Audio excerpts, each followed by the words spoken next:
안녕하세요. 영화 읽어주는 채플린입니다. 오늘은 빠삐용에 대해서 좀 읽어드리겠습니다. 자, 감독은 프랭클린 제이 샤프너고요. 빠삐용 역의 스티브 맥퀸, 드가 역에는 더스틴 호프만이 주연을 맡았었죠. 이 영화는 정말 감동적이었고 오랜 세월이 흘러도 여러분이나 저나 뇌리 속에 깊이 박혀 있어서 두 번, 세 번 봐도 정말 재미있죠. 당시 1,400만 달러라는 큰 돈으로 제작비가 들었어요. 1973년이었죠. 프랭클린 제이 샤프너는 이 제작비를 얻기 위해서 자신의 감독 자리를 걸고 콜롬비아 트라이스타 픽처스 간부들을 설득해야만 했었습니다. 그리고는 5,326만 달러의 흥행을 거둬들여서 크게 돈을 벌었죠. 자, 한국에서는 1974년 9월 7일에 빠삐온이라는 제목으로 개봉해서 당시 서울 관객 34만 3천 명이라는 대박을 거둬들였습니다. 1990년 9월에 다시 재개봉을 했었지요. 예, 영화의 주된 볼거리는 호프먼과 맥퀸의 열연으로 이 명배우들이 아니고서는 도저히 엄두가 날 정도로 뛰어난 연기력을 보여줍니다. 이렇게 주연 배우들의 탄탄한 연기력을 바탕으로 해서 인간의 의지에 관한 영화를 말할 때 빠지지 않고 거론되는 필수 요소의 영화가 되었지요. 참고로 빠삐용은요, 주인공의 본명이 아니라 별명으로 몸에 있는 나비 문신 때문에 그렇게 불리는 것이었죠. 주인공의 본명은 영화에서 실제로 불리지는 않지만 독방문에 붙어있는 태그로 알 수 있습니다. 앙리 샤르에르, 즉 실제 모델인 원작자의 이름이고, 이것이 재미가 있었던 게 실화였다는 겁니다. 자, 원작에 대해서 살펴보죠. 앙리 샤르에르는 1906년에 태어난 사람인데 그의 자전적 소설인 빠삐용을 기반으로 해서 만든 영화입니다. 이 원작 소설은 자기 자신의 이야기에다가 살을 조금 더 보태서 각색을 했기 때문에 영화가 가능했던 것이죠.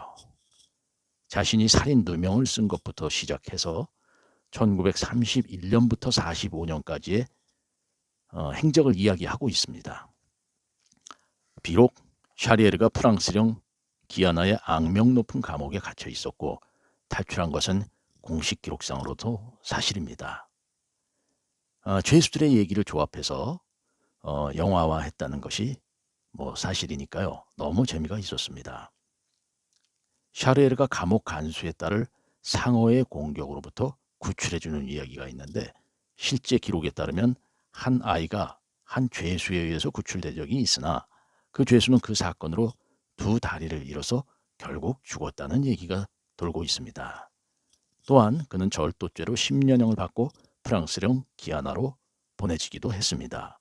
예, 이 모든 것들을 영화화한 것이죠.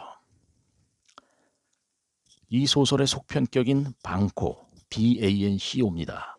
방코에서 언급하는 바에 따르면 샤르에르는 20세 때 파리의 술집에서 술을 마시고 있었는데 근처에서 살인사건이 일어났고 실적 올리기에 급급했던 당시 검사가 단지 그가 근처에 있었다는 이유만으로 기소를 했고 그 때문에 살인죄로 감옥에 간 것으로 나옵니다. 자, 앙리 샤르에르에 대해서 좀 더 자세히 살펴보면요. 그는 1906년 남부 프랑스 교사 부모 사이에서 태어났어요. 10살의 모친을 여의고 고아가 되었고요. 1925년에 프랑스 해군에 입대해서 3년간 복무했는데 이 시기 가슴에 나비 문신을 했었습니다. 예, 영화에 나오는 거죠. 1927년 파리에 정착해서 삼류 건달 생활을 하면서 좀도둑과 금고토리범으로 살았다고 합니다. 1933년 프랑스 서북부의 구치소에서 출발해서 배에 태워져서 프랑스령 기아나로 보내진 사실이 있습니다. 앙리 샤르에르는 배 안에서 전직 은행가인 위조범 루이 드가와 친구가 되어 드가가 용기 안에 돈을 넣고 항문 속에 숨겨놓은 것을 다른 죄수들에게 빼앗기지 않도록 보호를 해줍니다. 프랑스령 기아나의 감옥에서 샤르에르는 조안 클루지오와 앙드레 마트로드라는 두 명의 동료 죄수를 만나게 되지요. 세 명은 1933년 작은 보트를 이용해서 생로랑 감옥에서 탈출을 합니다. 5주 이상 거의 무려 2,000마일을 항해를 해서 콜롬비아 북부 리오아카 근처에 도달하지만 콜롬비아 경찰에 잡혀서 재수감됩니다. 하지만 어느 비바람이 몰아친 날 밤에 사리에르는 홀로 다시 곳을 탈출하는 데 성공해서 콜롬비아 북부의 구아지라 반도에 도착해서 해변에서 진주 채취를 주업으로 하는 부족에게 받아들여져서 같이 지내는 시간을 갖습니다.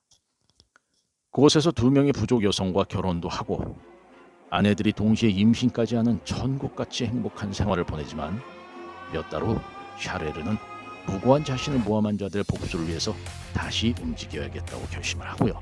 부족 마을을 떠나게 됩니다. 샤르에르는 이 결정 나중에 매우 후회했다고 뒤에 말하고 있죠. 왜냐하면 행복하게 살 수 있는 기회를 놓치고 자기 스스로 고통을 찾았으니까요. 곧 체포돼서 콜롬비아 감옥에 갇히고 그곳에서 클루지오와 마투레트를 만나게 됩니다. 결국엔 다시 프랑스령 기아나로 되돌려 보내지고요. 모든 게 물거품이 되고요. 그리고 독방 생활을 하게 됩니다. 독방 생활을 무려 7년이나 더 하게 되는데 또 탈옥을 하지만 전부 실패하게 됩니다. 그래서 악마의 섬이라는 악명 높은 감옥섬에 갇힌 후에 1941년 샤르에르는 이 섬의 높은 절벽에서 던진 코코넛 주머니들을 7번째 파도마다 강력한 해류의 힘을 받아서 육지 쪽으로 세게 떠내려 간다는 것을 발견을 하고 공부를 많이 한 것입니다. 코코넛 주머니를 이용한 뗏목을 타고 또 다른 한 명의 죄수 실벤과 함께 악마의 섬 탈출을 시도해서 성공하게 됩니다. 대단한 것이죠. 자, 프랑스령 기아나에 온 이후로는 8번째 만에 성공을 한 것이에요. 자, 8번을 탈출을 해서 성공을 한 것이니 대단하죠. 자, 며칠을 표류해서 육지에 도달하지만 실뱅은 퀵샌드에 빠져서 익사하고 맙니다. 여기서 샤르에르는 그곳에서 탈옥해서 움막을 짓고 지내던 퀵킥이란 자를 만나서 같이 보트를 사서 브리티시 기아나의 조지타운에 도착하게 됩니다. 그곳에서 1년을 보낸 후에 또 다른 탈옥 죄수들과 함께 새 보트를 사서 브리티시 온두라스를 목적적으로 항해하다 사이클론을 만나서 베네수엘라에 도착하게 됩니다. 여기서도 또 감옥에 들어갑니다. 베네수엘라 감옥에서 1년을 보낸 샤르에르는 1944년 석방돼서 베네수엘라에서 바텐더, 레스토랑 주인, 나이트클럽 매니저 등의 일로 간신히 생계를 유지하게 됩니다. 1956년 베네수엘라 시민권도 얻게 되죠. 68년에 자전소설 빠삐용을 몇 달에 걸쳐서 출판을 하고 즉시 베스트셀러가 됩니다. 이렇게 범죄를 저지른 사람도 글을 잘 써서 또 자기의 경험을 살려서 베스트셀러가 되니 참 인생 역전이 된 것이죠. 자, 스페인으로 거처를 옮기고 지내던 중에 1973년에 암으로 사망을 했고 그의 뜻에 따라서 프랑스의 자기 고향 마을에 묻혔습니다. 자, 영화에서의 스토리를 보면은요, 드가와 빠삐용이 이 기안한 곳에 도착해서 편한 보직을 배정받기 위해서 한 간수를 매수하지만 드가의 신분을 알아본 다른 간수가 드가와 빠삐용을 같이 킬로포티라는 노역장으로 보내버리게 됩니다. 빠삐용은 거기서 나비 상인을 매수해서 보트를 구입하기로 하지요. 드가는 탈출에는 원래 관심이 없었고요. 고국에서 아내와 변호사가 탄원을 해서 감형되기만을 기다렸으나 노역장에서의 고초를 견디지 못하고 탈출에 동참하기로 한다. 드가는 돈이 좀 많은 사람이었기 때문에 돈으로 자신이 탈옥을 하지 않아도 언젠가는 나올 수 있을 것으로 굳게 믿었던 것이죠. 그런데 일이 꼬여버리고 마는 겁니다. 어느 날 빠삐용은 교도관에게 구타당하던 드가를 구하려고 간수에게 맞서다가 쫓기게 되고 얼떨결에 혼자서 탈출하게 되었는데요. 탈출을 도와주기로 했던 나비 수집가가 배신을 한 덕분에 또 감옥으로 다시 되돌아가게 되었어요. 자, 빠삐용은 독방에서 오랫동안 있었고요. 독방에서 심지어는 벌레를 잡아먹기도 하고 참 안타까운, 그렇지만은 이분이 워낙 건강이 좋아서 다 회생을 했던 것 같습니다. 그 와중에도 바다를 보면서 자유를 꿈꾸게 됩니다. 몸이 나아지면서는 이 과정에 다른 재소자에게 성추행을 당하고 있던 마튜레트는 젊은 재소자를 도와주고요. 이 인연으로 친하게 지나게 되죠. 그리고 얼마 지나지 않아서 드가와 마튜레트와 같이 2차 탈출을 시도하게 되죠. 예, 이렇게 영화는 실제 있었던 인물의 내용을 그대로 또 각색을 해서 진행을 하게 됩니다. 자, 같이 탈출을 했던 드가와 마튜레트는 콜롬비아 도착을 했지만 해변에 도착하자마자 또 잡혀버리고 맙니다. 근데요, 여기서 경찰을 죽이는 바람에 콜롬비아 경찰에 또 쫓기게 되죠. 예, 독방에서 이제 풀려난 다음에 마튜레트는 병으로 죽어가고 있었고, 빠삐용을 알아보고는 나지막이 그의 이름을 부르며 희미한 미소를 보이면서 자, 이젠 자유야 라는 말을 남기고 죽게 됩니다. 자, 악마의 섬으로 옮겨진 다음에는 드가와 반갑게 재회를 하면서 그가 마련한 가재 요리도 즐기게 되고, 드가는 아내와 변호사에게 배신당해서 이젠 빈털터리가 되었으니 나는 여기서 죽겠다고 얘기를 합니다. 여기서 또 재미난 일이 있죠. 그의 아내가 자기의 탈출을 돕던, 석방을 돕던 그 변호사와 재혼을 하던 바람에 모든 게 망가져 버렸다고 합니다. 탈출해봐야 이젠 거지꼴이라고 해서 모든 걸 포기하고 이 섬에서 살다가 죽겠다고 하게 되는 것이죠. 그렇지만 여기 스티브 맥퀸이죠. 예, 이 주인공은 야자 열매를 모아서 탈출에 필요한 식량도 미리 마련을 하고 탈출에 성공하게 됩니다. 자, 그 야자 열매를 모은 그 배를 가지고 던져서 절벽에서 뛰어내리던 그 장면이 참 지금도 떠오릅니다. 대단한 추억의 명화였어요. 그리고 그 모습을 웃는지 우는지 모를 모호한 표정으로 빠삐용이 수평선 너머로 사라지는 모습을 바라보던 그 드가의 얼굴이 떠오릅니다. 거기서 영화는 마치면서 나레이션이 나오게 되죠. 결국 빠삐용을 가둘 수 없었던, 이젠 폐허가 되어버린 프랑스령 기아나의 형무소를 비치며 영화는 끝나게 됩니다. 자, 빠삐용은 운이 지지리도 없을 정도로 온갖 시련을 겪지만 절대로 굴복하지 않는다는 점에서 근성가이라고 할 수 있겠습니다.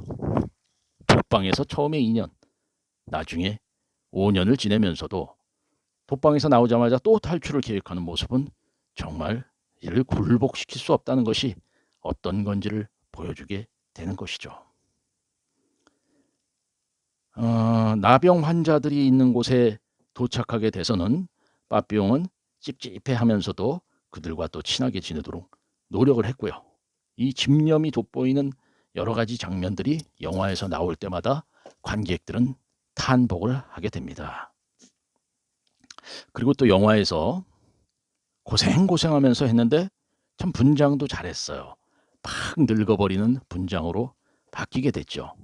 그래서 원래부터 죄수였던 그런 모습으로 이제 바뀌게 되는데, 이때 영화의 그 촬영이나 분장이 대단한 그 실력이 있었던 것 같습니다. 자, 이 영화에 그 여담이 있어요. 자, 여담은 명작답게 패러디가 역시 존재를 합니다. 그리고 1996년 부광약품에서 나온 우리나라 바퀴벌레약 로치큐 광고에서 바퀴벌레가 없어져서 배고픔에 견디지 못하는 빠삐용의 모습이 광고에 나옵니다.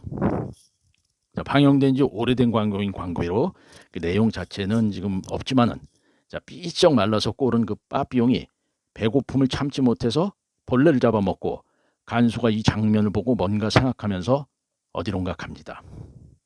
그 다음날 저녁에 빠삐용이 다시 벌레를 잡아먹으려 하자 그 벌레가 바퀴벌레약 통 속으로 들어가 버립니다. 그 꼴을 본 빠삐용이 맥 빠진 목소리로 로치큐 라며 환탄하는 내용.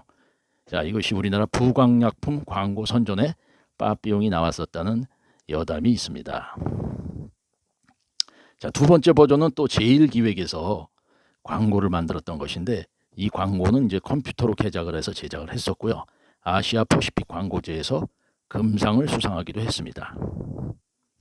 자, 스티브 맥퀸은 1962년 영화 대탈주에서 독일군 포로 수용소를 걸핏하면 도망쳐 나가는 상습 탈주 포로를 연기했었습니다. 탈주 전문가가 된 거죠. 자, 영화 마지막에 결국 독일군에게 잡혀서 독방행이 되면서도 또다시 탈주할 것이라는 뉘앙스를 주게 되죠. 자, 이 영화는 제리 골드스미스가 맡은 주제 음악이 대단히 유명합니다. 이 곡에 가사를 붙인 Free as the Wind라는 노래도 있죠. 제가 지금 읽어드리는 것은 나무 위키에 들어있는 글을 읽어드리고 있는데요. 마성의 BGM 리스트에 등재되어 있습니다. 제46회 아카데미 시상식 음악상 후보에도 올랐었습니다. 자, 21세기 들어서 인터넷을 통해서 영화의 일부 장면이 재조명되었는데요. 빠삐용이 꿈속에서 유죄 판결을 받는 재판이 바로 그것이죠. 빠삐용이 자신의 무고를 주장하면서 행한 모든 탈주 행위로 인해서 오히려 자신의 형량을 늘리는 결과로 돌아온 현실이에요. 얌전히 그냥 수감되어 있었다면 비록 누명을 썼을지라도 최초의 죄에 대한 죄값만 치르고 자유의 몸이 되었을 것이라는 자괴감을 보여주는 장면이죠. 여기서 빠삐용의 죄목이 참 재미있어요. 인생을 허비한 죄, 바로 빠삐용의 죄입니다. 자, 그럼 우리 여기서 주연으로 나왔던 스티브 맥퀸에 대해서 좀 알아보도록 하겠습니다. 이 주연들이 없었다면 이 영화는 그저 평범한 영화에 불과했을 것입니다. 1960년부터 70년대 약 10년간 할리우드를 풍미했던 명배우죠. 지금 기준으로 봐도 연기력은 말할 것도 없이 훌륭했고 외모도 아주 좋았습니다. 안타까운 것은 너무 일찍 죽었어요. 1980년 심장마비로 사망을 했을 때의 나이 50대 초반이었습니다. 안타깝죠. 스티브 맥퀸은 서커스단에서 스턴트맨을 하던 아버지에게서 태어났습니다. 아버지와 어머니는 맥퀸이 태어난 후에 곧 이혼을 했어요. 자, 어머니의 직업이 여기서 그대로 노출이 됩니다. 어머니는 먹고 살기 위해서 매춘부 일을 계속을 했고요. 홀로 아들을 키울 형편이 못되자 일찌감치 친정에 맡겨버리게 됩니다. 그래서 맥퀸은 외삼촌 밑에서 자라게 됐는데 이 외삼촌이 굉장히 괜찮은 사람이었다고 회고를 합니다. 맥퀸은 후에 술 한잔을 하고 나면 나는 남자로서 모든 것을 외삼촌에게서 배웠다라고 수레를 하기도 했습니다. 그래서 그는 스트레스가 어릴 때부터 많아서 그랬는지 자전거를 타거나 오토바이를 타고선 마구 달리는 그런 속도감을 즐겼다고 합니다. 자, 어머니는 새아버지를 맞았어요. 그때부터 새아버지하고 좌충우돌이 시작이 되는데 이때부터 스티브 퀸은 망나니가 되었다고 볼 수 있습니다. 15세에 벌써 그는 길거리에서 몇몇 어린 그 건달들하고 어울리면서 도둑질도 했고 새아빠한테 욕지거리를 할 정도로 반건달이 되어 있었습니다. 또 소년원도 다녀왔고요. 자, 16살 때 소년원에 갔다가 나왔는데 갔다 나와서는 뭐 선원 생활도 했고요. 뭐 창녀촌에서 삐끼도 하고 무슨 벌목꾼 등 여러 잡다한 직업을 힘든 직업을 전전하게 됐어요. 자, 그리고 미성년자인데 17살 때 미 합중국의 해병대로 입대했어요. 자, 해병대에 입대한 것 보면은 굉장히 그 체력이 좋았던 것 같습니다. 군 생활 동안에 해병대 상관한테 대드는 등 말썽도 또 이때 많이 부리고 사고도 치고 그래서 1병으로 갔다가 2병으로 강등이 되는 그런 일도 있었어요. 이렇게 엉망으로 군 생활을 했지만 훈련 중에 사고에서 해병전 후 5명의 목숨을 구해내는 그러한 사건으로 인해서 군 생활 후반부는 아주 잘 풀려나가게 됐다고 합니다. 1952년에 뉴욕에서 연극 극단 생활을 시작함으로써 본격적인 연기자의 세계로 들어가게 됩니다. 자, 무명 시절엔 연기만으로는 수입이 충분치가 않았기 때문에 오토바이 레이스 대회에 참가해서 입상해서 상금으로 부업을 하기도 했습니다. 그리고 55년부터는 TV 드라마에 출연하면서 얼굴을 알리기 시작했어요. 짧은 시간이지만 굉장히 파란만장한 그러한 시간을 보내는 게 스티브 맥퀸이었습니다. 근데 우리 생각에는 스티브 맥퀸의 얼굴을 보면 그다지 고생을 안 한 것처럼 보이는데 실질적으로는 엄청나게 영화 배우로서는 산전수전을 겪는 그런 시간을 보냈습니다. 1963년 라이프지는 스티브 맥퀸을 다음과 같은 칭찬으로 평했습니다. 잘난 체하는 캐그니, 텁텁한 보가트, 거칠게 다듬은 다이아몬드의 가필드를 겸비한 특수 배우라고 했습니다. 또 남자 중에 남자라고도 했었죠. 그의 영화들 중 하나도 그의 카레이싱에 대한 열망을 보여주는 듯한 영화로서 스턴트 없이 위험한 장면들을 찍는 것도 있었어요. 그게 바로 르망이었죠. 본래는 실제 르망 레이스에 드라이버로 참전하려고 했지만 이는 받아들여지지 않아서 영화가 되었다고 합니다. 두 번째는 이 사람이 여성 편력이 있어요. 결혼과 이혼을 또 밥 먹듯이 했고, 좀 더 나이 먹어서는 당시 잘 나가던 영화 제작자 로버트 에반스의 아내였던 당대 최고의 스타 엘리 맥그로를 잘 마무리 져서 결혼을 하기도 합니다. 물론 둘의 결혼은 얼마 가지도 못했죠. 또 세 번째 결혼도 또 했고요.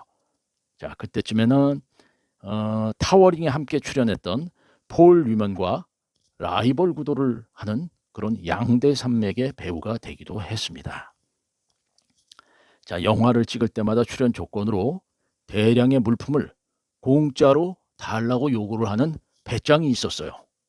대개는 볼펜, 청바지, 일회용 면도기 같은 값싼 생필품이나 학용품 종류를 수십 상자씩 영화사에서 받아서 챙기곤 해서 저 인간이 왜 저러나 하는 궁금증을 주위에서 유발했다고 하는데, 이 배우가 이거를 받아서 소년원에 기증을 했다고 합니다. 그래서 자신의 불우한 어린 시절을 이렇게 봉사활동을 하면서 갚아서 나중에 큰 칭찬을 받았었죠.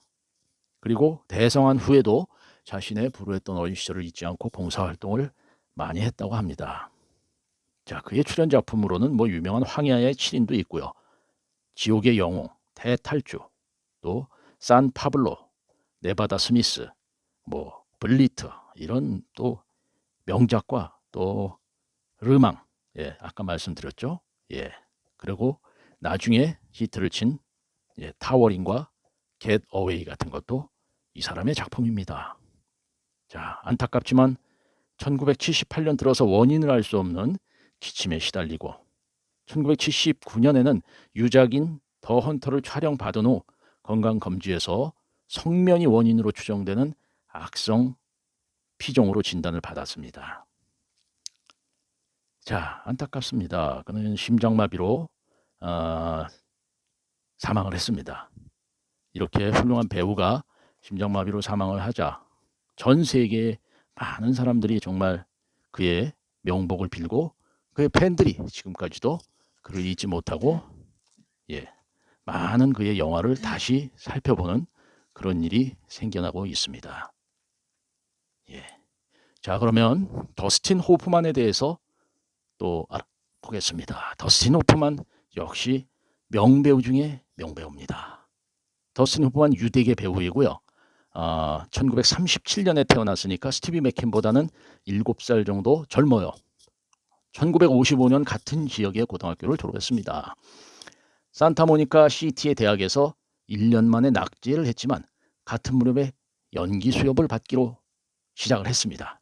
자, 그는 투시와 유명한 졸업, 미드나잇 카우보이 등에 출연해서 한 세대를 대표하는 명배우가 되었습니다. 그는 장르에 구애받지 않는 놀라운 연기력의 소유자로 여장 남자 역을 맡은 투시와 특히 여러분 잘 기억하시죠? 자페아 역을 맡은 레인마에서 보여준 놀라운 연기와 그의 다양한 연기폭은 그를 시대의 연기파 배우로 꼽기에 모자람이 없을 정도입니다. 특히 미국인으로 치면 그렇게 키가 크지 않은 평범한 키이고 또 외모도 그렇게 잘생긴 편도 아닌데, 그는 연기 하나만큼은 정말 2등가라면 죽을 정도로 최고의 연기, 1위의 연기를 보여주고 있습니다. 그는 함께 일하기 어려운 배우로 또 정평이 나 있어요. 까다로웠나 봅니다. 투시의 시드니 폴락 감독은 내 인생을 그와 일하기 전인 9개월 전으로 만약에 돌려간다면 나는 오스카 후보도 반납하겠다는 말을 할 정도였습니다. 자, 원래는 대부에서 마이클 콜레오네 역을 맡을 예정이었었다는 일화도 있습니다. 1997년 영국 엠파이어 매거진이 선정한 더 탑 100 무비 스타즈 오브 올 타임에 41위에 선정되기도 했는데 우액 더독을 찍을 당시에는 베리 레빈슨 감독 그리고 로버트 드니로와 함께 당시 대통령이었던 빌 클린턴을 만나기도 했다고 합니다. 1980년 자 기억하시죠? 클레이머 대 클레이머.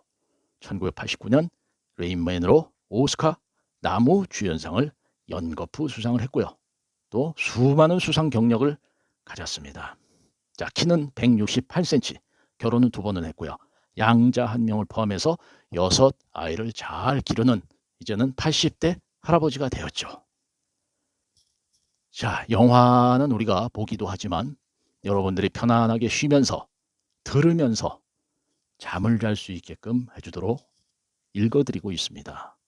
과거의 추억의 명화를 찾아서 여러분들에게 즐겁게 쉬시면서 주무실 수 있도록 끊임없이 만들어서 읽어드릴 것입니다. 자, 채플린이 읽어주는 영화 이야기. 여러분들 재밌었으면 구독과 좋아요 눌러주시고요. 그리고 많은 성원 부탁드리겠습니다. 다음번에 또 뵙겠습니다. 여러분 고맙습니다. 편안한 시간 가지시기 바랍니다.